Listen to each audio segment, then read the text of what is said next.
ujya utekereza ko mu ntoki z'umukuru w'igihugu hashobora kuba hahishe byinshi by'ejo hazaza heza kurusha imishinga yose y'ubukungu bw'igihugu.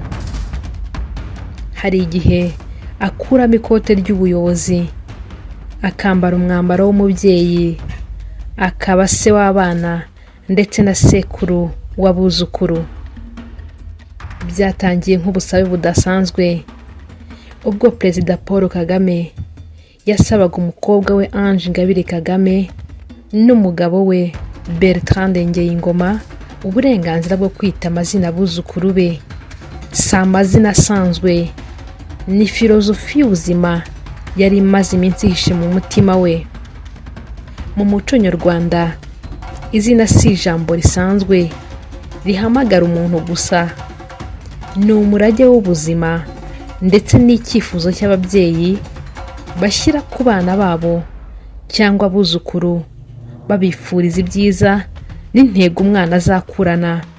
Uyu munsi tugiye kureba ubusizi busobetse mu mazina Perezida w'u Rwanda Paul Kagame yise abuzukuru be. Ange Kagame na Bertrand basezeranye kubana akaramata muri Nyakanga 2019.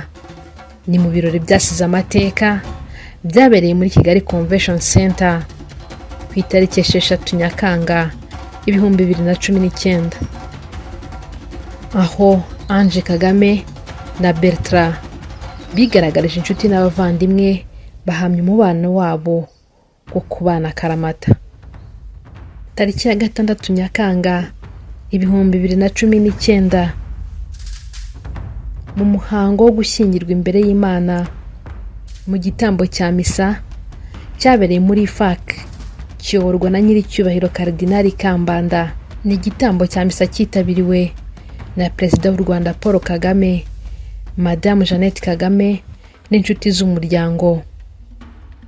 Karidinali Kambanda wayoboye uwo muhango wo gusezerana yabahaye impanuro zitandukanye ndetse abaha n'impano ya Bibiliya nk'inkingi bazubakiraho mu buzima bwabo. Nk'uko byagaragaye kuri Twitter ya Ange Kagame, yavuze ko yabonye uw'umutima wo ukunda, ati nabonye uw'umutima wanjye ukunda. Uyu ni umurongo ugaragara muri Bibiliya mu ndirimbo za Salomo. Tariki ya 19 Nyakanga 2020 havuze impundu mu rugo rwa Bertrand ndetse na Ange ubwo bibarukaga imfura yabo Anaya Ngeyingoma. Perezida Paul Kagame yagaragaje ibyishimo byo kubona umwuzukuru ndetse asangiza abamukurikira amafoto agaragaza urukundo rwinshi yakiranye umwuzukuru we w'imfura.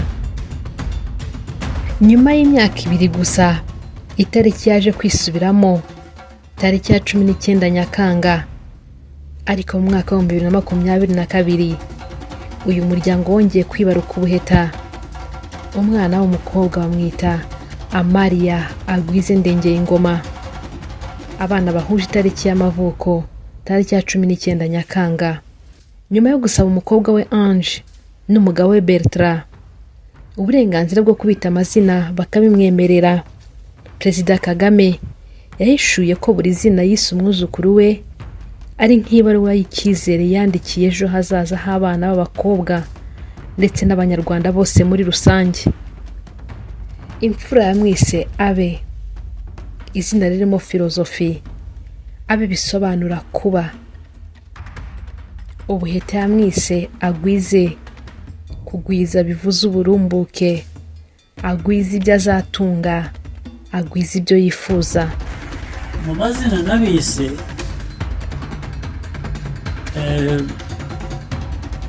nabigize mbishaka mbigendereye, birimo filosofi.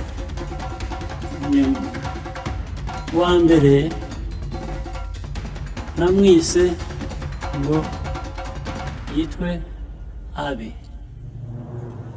Abe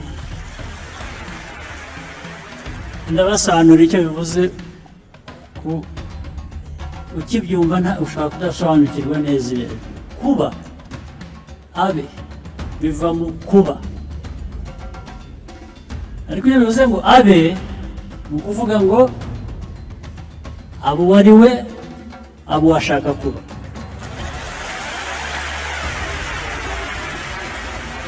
Icyo gituma namuhaye iryo zina.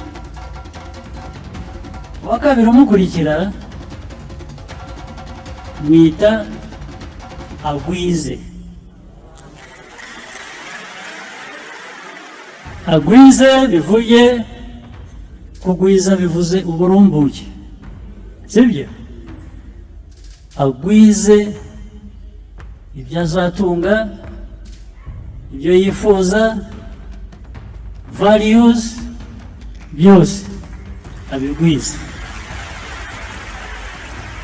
Urumva rero ko naboneyeho umwanya wo kwihimura,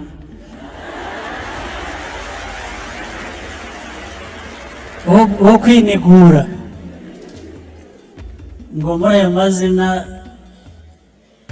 icyo nifuza, icyo mbifuriza, icyo nifuriza abanyarwanda bibe birimo.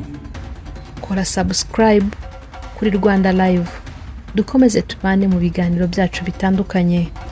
Anaya Abe Ndengeyingoma yiga mu mwaka wa 3 maternelle muri Green Hills Academy. Akunze kugaragaza impano idasanzwe yo kubyina indirimbo nyarwanda.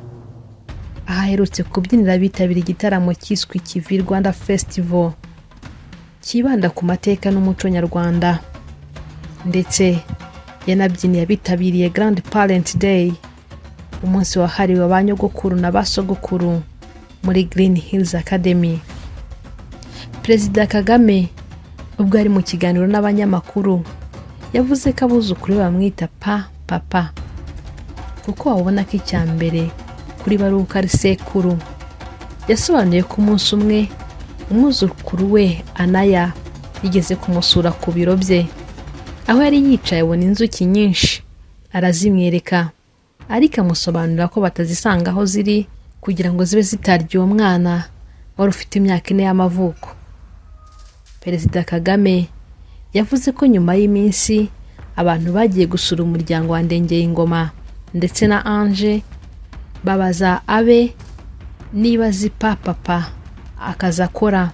Mu kubasubiza babwiye ko areberera inzuki. Si ibyo gusa, kuko uyu mukuru w'igihugu yasobanuye ko hari undi munsi yasuye aba bana ari mu modoka iriho ikirangantego.